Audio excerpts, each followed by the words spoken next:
Hi, this is OrgoChemSimplfied, and today we're doing an SN2, SN1, E2, E1 problem.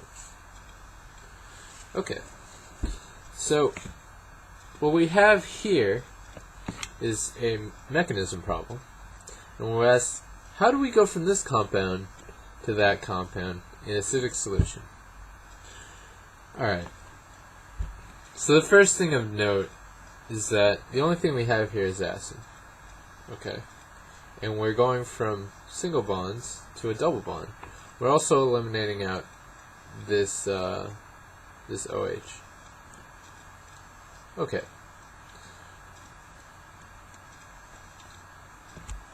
The first thing we want to know is, how does this OH leave? Well, the only way we've seen OHs leave the only way we've seen OHs leave is as water. So we're going to protonate that oxygen.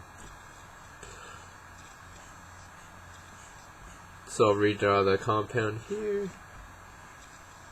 Oops. Oopsie. Redraw the compound here. And it's going to grab an H+. Okay. Now what's it going to do? I'm going to grab that H+.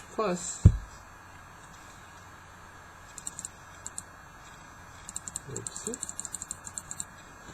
We're going to grab that H+, and we're going to leave us with water as a leaving group. Okay, so water's a good leaving group. It's going to leave.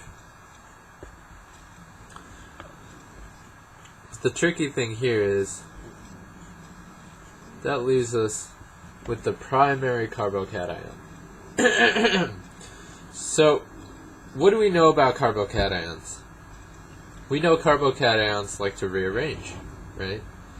Furthermore, we're going from this 5-membered ring to a 6-membered ring. And what do we know? Why do we go from a 5-membered ring to a 6-membered ring? Well, 6-membered rings are more stable because there's less ring strain. It's able to go into a chair conformation, which is very stable. There's no ring strain at all, as opposed to a 5-membered ring where there is ring strain. So we want to go from a 5-membered ring to a 6-membered ring.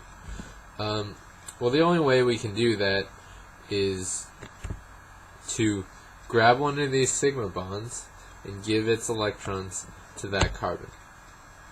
Okay? So what happens when that happens? Well, we get a 6-membered ring. And, okay, where is that positive charge now? Well, the positive charge is not going to be on this carbon anymore. It's going to be on the carbon we took the electron away from and gave to this carbon. Sorry. So, let's say this carbon is this carbon right here. Right? So, we took the electrons from this carbon, the one right below it then. And that positive charge is right there. Okay, so we're almost to our answer, except we have a positive charge here, right? And no positive charge in our product. So, how do we get rid of that positive charge? Well, we're going to need a source of electrons. That's how you get rid of positive charges. And the only logical source of electrons now is a hydrogen with its pair of electrons there. So we're going to take the electron from the hydrogen and give it to that positive charge. The only way we're going to do that is deprotonation, and the most basic thing you have is the water you eliminated. So that water is going to come back, take that hydrogen off.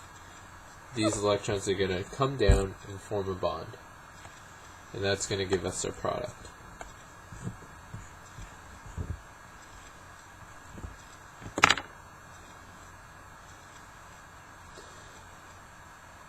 So we looked at our starting materials, and we saw that it was in acidic conditions, so that would have to be protonated. Also, we were getting rid of that OH, so we had to do it through water, which checked out based on what we based on our initial thoughts. Okay, and we also knew that this went from a 5-membered ring to a 6-membered ring, so it had to go through a carbocation.